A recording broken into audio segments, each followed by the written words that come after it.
everyone. My name is Dan Stander. I'm here with Scott Benavides. We're here with ASA. We've been members for probably 3 decades, give or take, maybe a little bit more. Our family businesses have been members for longer. And we're here with a new resource for you called SPARK, Safe, Profitable Automotive Repair Knowledge. We're here in the iCar training facility here in Illinois to start a couple video series to hopefully help us with our business. And those videos are going to be made to help you with any of the problems you have in your business. Scott and I have been very blessed to be in the industry for as long as we have been. We're now a little bit of the older guys in the industry, which is a little bit tough to take right now. But we've had so many great entities share training, networking, educational information with us that we want to share that with you, whether it's manufacturers, whether it's trainers, whether it's consultants. And we'd love to invite you to come along on this ride with us.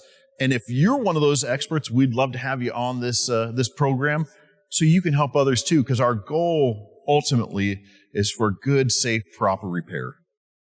ASA SPARK.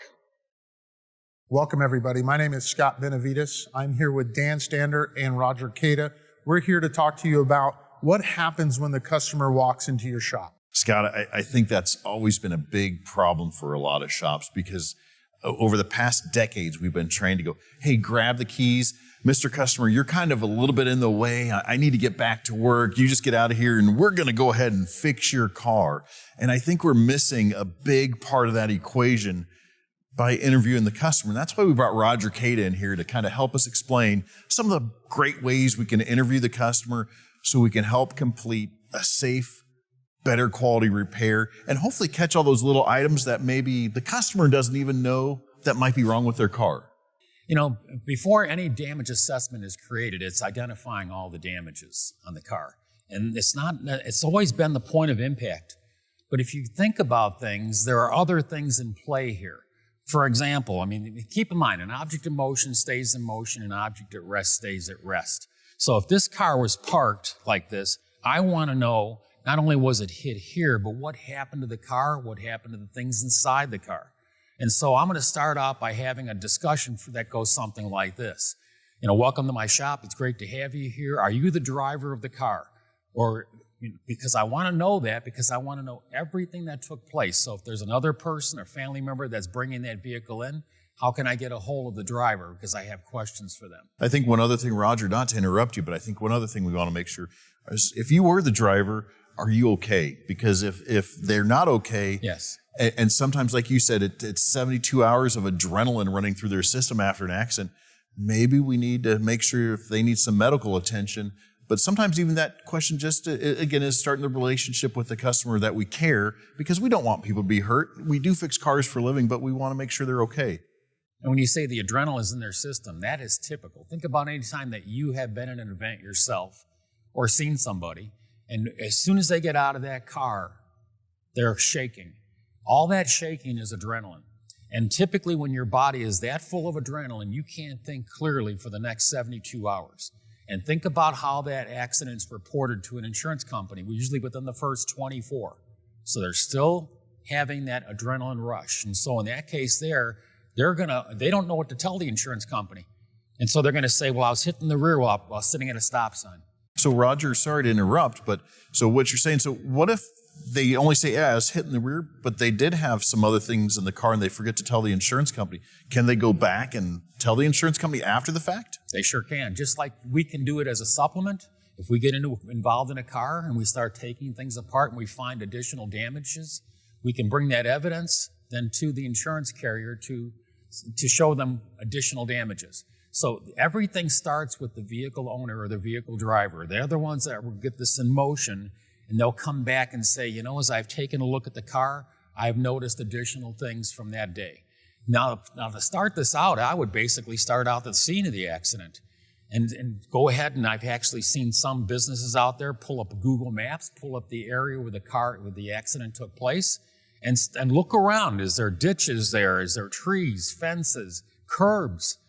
You know, so I can start asking questions, and they go, yeah, when I was hitting the rear, it caused me to get pushed off the road.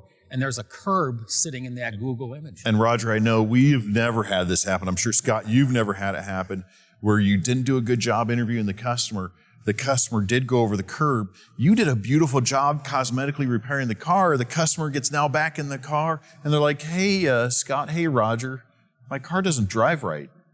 And unfortunately, I think that's our fault, because if we didn't interview the customer properly and say, hey, help get some of that information out of them, we just missed an important safety item on that repair process. So that brings, you're the repair professional. And so in that case there, we know from our years of experience things that we have found. And so we can ask these questions. They're not leading questions, they're just asking questions, and take the time to listen to them, because they'll bring up other things. So like, for example, what time of the day did this happen? Well, it happened on my way to work. What time was that? Okay, it was 7:30 in the morning. Did you stop and get a coffee, or did you bring something from home? Well, yeah, I did. I stopped and got this big gulp, because I love big gulps, since I had that sitting in my console. Well, if that was there at the time of the event, what's going to happen with that? It's going to end up flying in the back seat, getting big gulp all over the seats, the carpeting, and they don't know. They just don't know. And Dan, how many times have we went to deliver a car and the customer walks out and the first thing they look at is the big gulp spilled in the middle, and we didn't clean it? Or on top of that, Scott, they look at somewhere else. How many times you go to deliver a car and here's the main damage, and the customer goes right to another area of the car and they go, what about this? And you're like, oh, I didn't know about that, or I thought that was prior damage. Well, if we would have done a walk around with the customer, asking questions, trying to pull that out of them, we would have been able to deal with that and not have it as an issue after the fact that's now going to affect customer service. You know, and if you want a good example of when this happens, how many times have you had cars towed right from the scene of the accident right to your business? And when you take a look at that car inside and out, you're like, what the heck happened on the inside?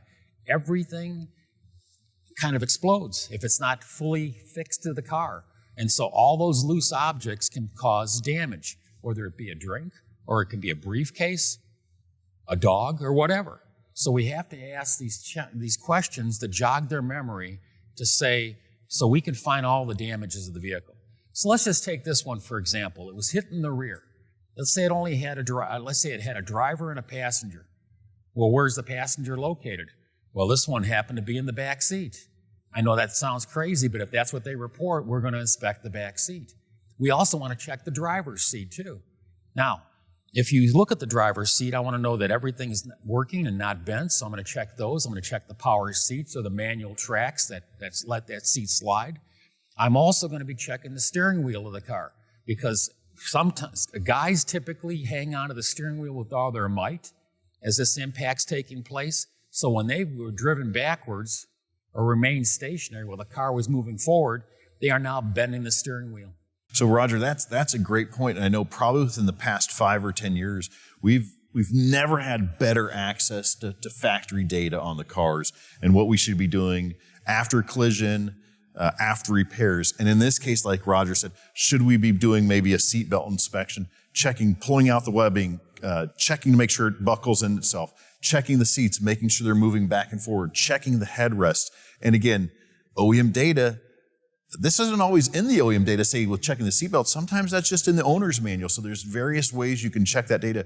One of the big things we've also learned is checking steering columns. Roger, that's great. I don't think I've ever heard of, again, it makes sense when somebody's pulling back, but also in a front end collision, they're going to be hitting that steering wheel. Yes. Most steering columns, as everyone knows, are made to collapse.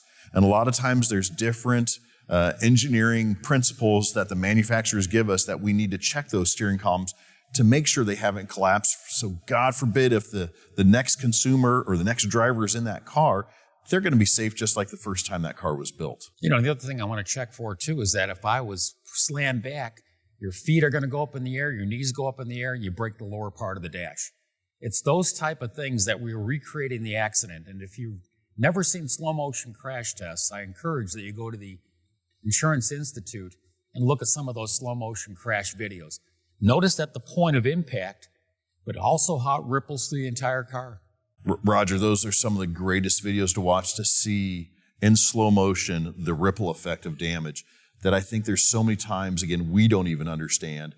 But again, the more we can interview the customer, make sure the customer's doing okay, the more we're going to do a safer, proper repair. And let me give you one more. If it's hitting the rear like this, how many of us actually open the hood up to see what that heavy engine and transaxle and transmission is doing? Because we have seen motor mounts break as the engine is rocked back and forth, damage on the bulkhead or the firewall. Roger, in the past, we've been guilty of that. We do a beautiful job on the outside. We go to deliver the car. Back then, maybe we didn't test drive it, and all of a sudden you're like, why is this thing clunking a little bit funny? And then to have other people help diagnose that, ooh, it bent the transmission mount, and go, oh. But again, several thousand pounds on an engine and transmission, it's not surprising it can bend a mount here and there. And Dan, this has probably been the hardest thing in my business, to train my people to take this time to talk to these customers, because it does take time. It's not a 5-minute conversation and we're done, right? It is a constant asking them of questions to make sure I get all the damage. And a lot of times in our business, it's hard to take that much time to do that. But what does it do for us in the long run? And Scott, I think we've learned when we take that time to interview the customer, like Roger's saying, we're building a relationship with that customer and explaining what we're going to do to hopefully safely and properly repair their car, and giving them comfort that we can do a good job. And I think also another great way to build that relationship with the customer is sometimes just looking around at the car. Maybe they have a sticker of their kids on the car, little family stickers, or maybe a football sticker, maybe a college sticker. It's great to start to build that personal relationship with that customer, because we all know during the repair process, not everything's going to go smooth, right? And we're going to have some delays. And then at least if we start to build that relationship, the customer's going to be a little bit more understanding. If we don't build that relationship, we're going to get that bad Google review and we're going to get slaughtered. So here's some great tips from ASA. Roger, Kata, thanks for being here with us. And we hope this helps your business in just a small way with ASA Spark. Thank you for joining ASA Spark. We appreciate you guys tuning in. We're looking for suggestions, comments, feedback. If you're also an industry expert or an industry leader, we'd love to have you on to help the ASA family and make us all better for safer, better quality repairs, customer satisfaction. Again, thanks for joining ASA Spark.